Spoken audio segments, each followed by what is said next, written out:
네, 여러분 수고 많이 하십니다. 김기현 의원 땅 투기 및 토착 토건 비리 의혹 진상조사 TF에서 기자회견을 시작하겠습니다. 저는 TF 단장을 맡고 있는 황운하 의원입니다. 양이원영 의원님께서 함께 주셨습니다. 부단장 및 간사를 맡고 계십니다. 네, 그러면 배부해드린 기자회견문을 낭독해드리면서 설명드리겠습니다. 김기현 대표 울산시장 재임 중 울산 KTX 역세권 개발 민간기업 특혜 의혹에 대해서 말씀드리겠습니다. 김기현 의원 땅 투기 및 토착 토건 비리 의혹 진상조사 TF는 그간 수차례에 걸쳐 김기현 대표의 땅 투기 의혹 등에 대해 김기현 의원 본인의 책임 있는 해명을 요구해온 바 있습니다. 울산 KTX 인근 토지 땅 투기 의혹, 역세권 연결도로 노선 변경 의혹, 송전선로 경과지 변경 의혹, 71억 재산 형성 과정 및 땅 투기 의혹, 울주군 상북지구 도시개발사업 땅 특혜 의혹 등이 의혹의 주 내용들입니다. 거듭된 해명 요구에도 불구하고 김기현 대표는 거짓으로 해명하거나 해명을 거부하거나 심지어는 의혹을 제기한 사람을 상대로 고소고발 등 협박으로 일관해 왔습니다. 그렇게 어물쩍 넘어가면 될 일이라고 판단했다면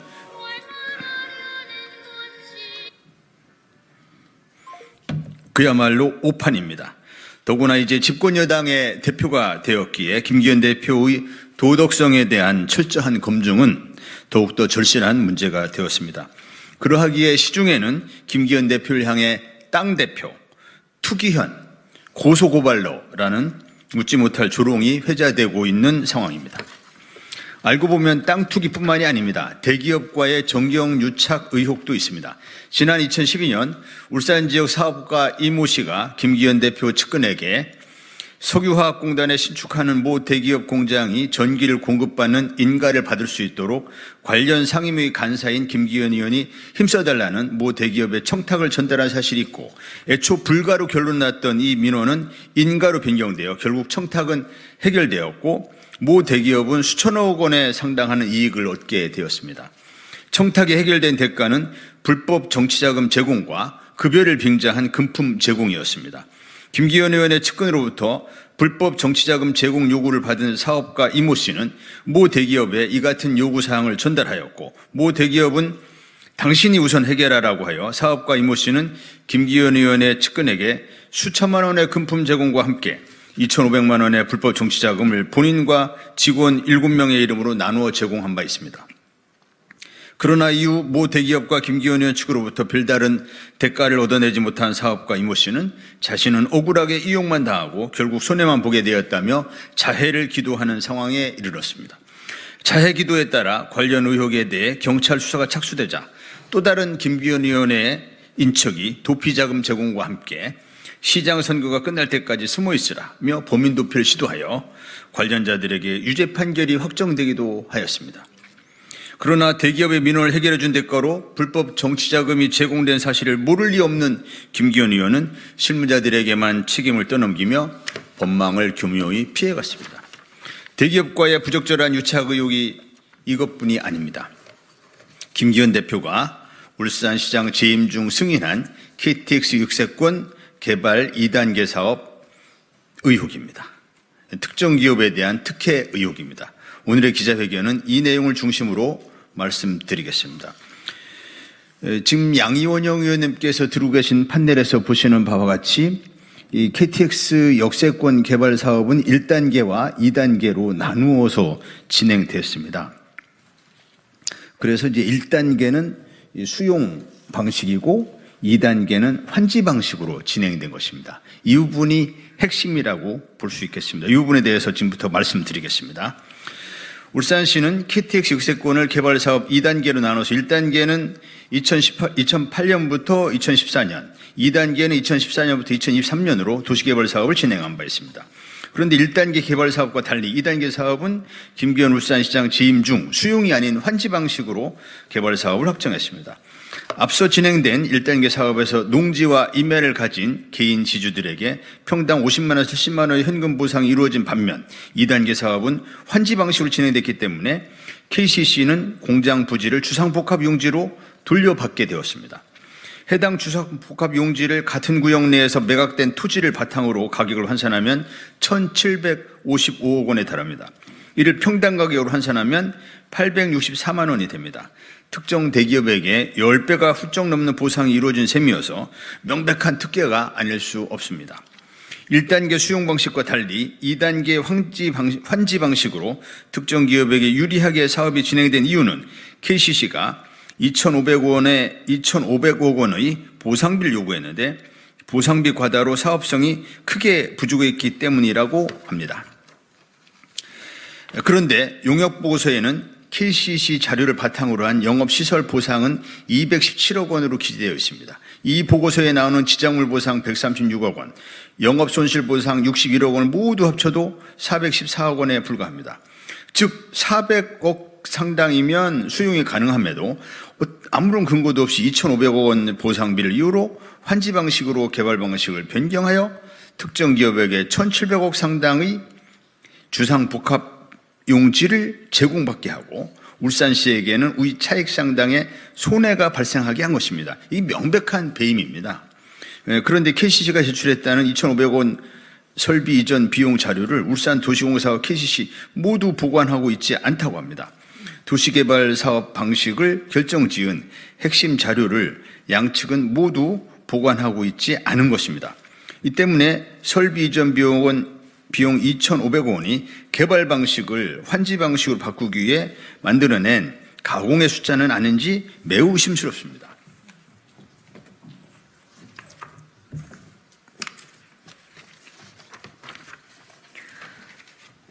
또 다른 특혜 정황도 있습니다.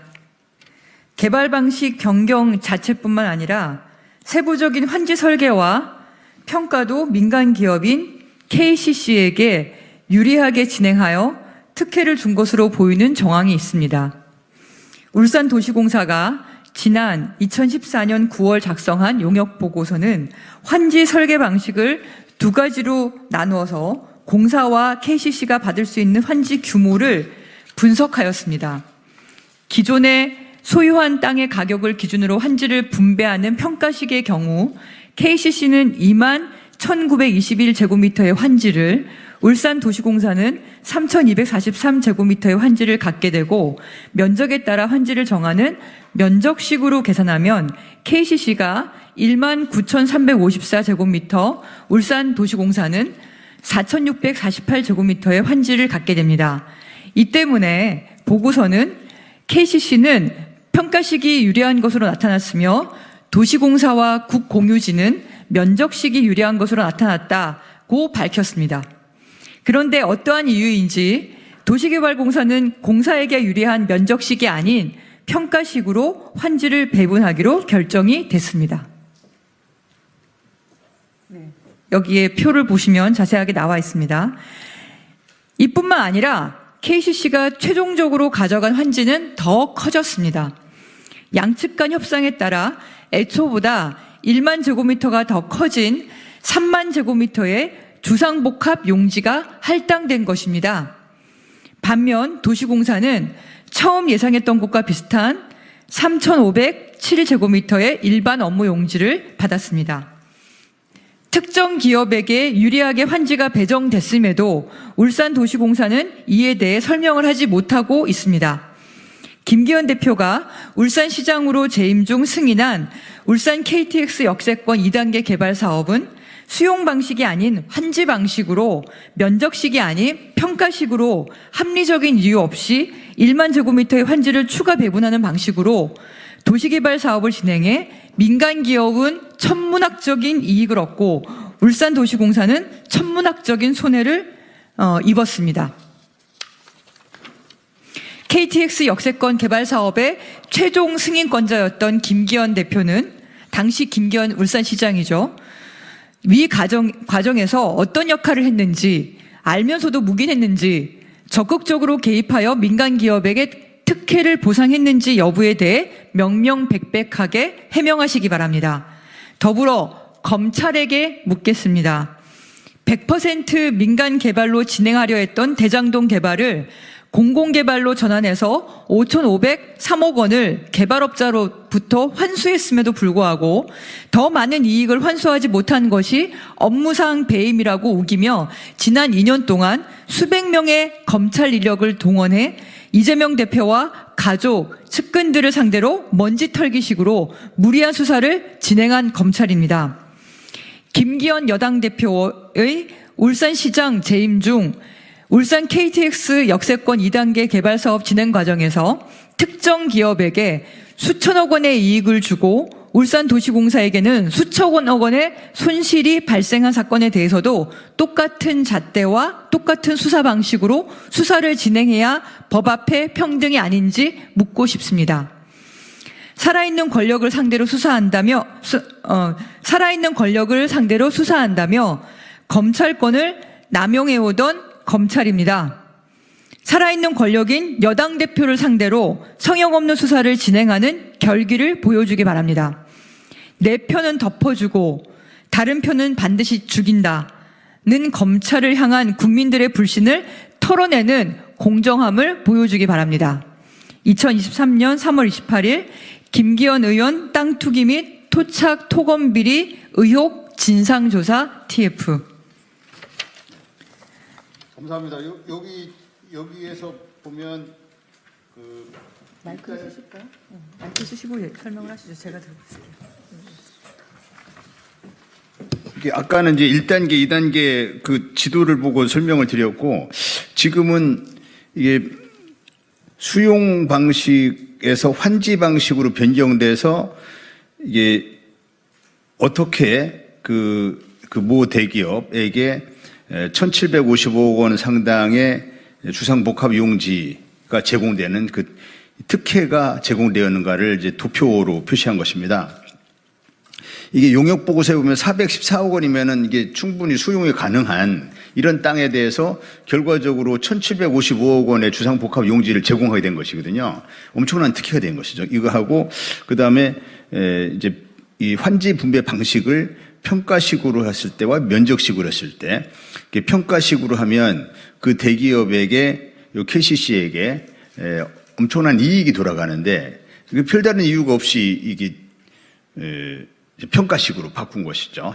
결정한 것이죠. 이런 부분이 그 KCC에게 대단한 특혜가 제공된 것인데, 그건 그만큼 또 울산도시공사 또는 울산시에게 손해가 끼쳐진 거거든요. 이걸 배임이라고 부르는 겁니다, 이거를.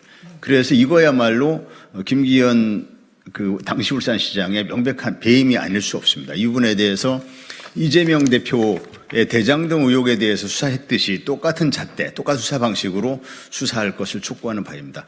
이상으로 마치겠습니다. 혹시 궁금하신 점 있으시면 옆에서 백브리핑을 통해서 추가 설명을 드리겠습니다. 수고하셨습니다.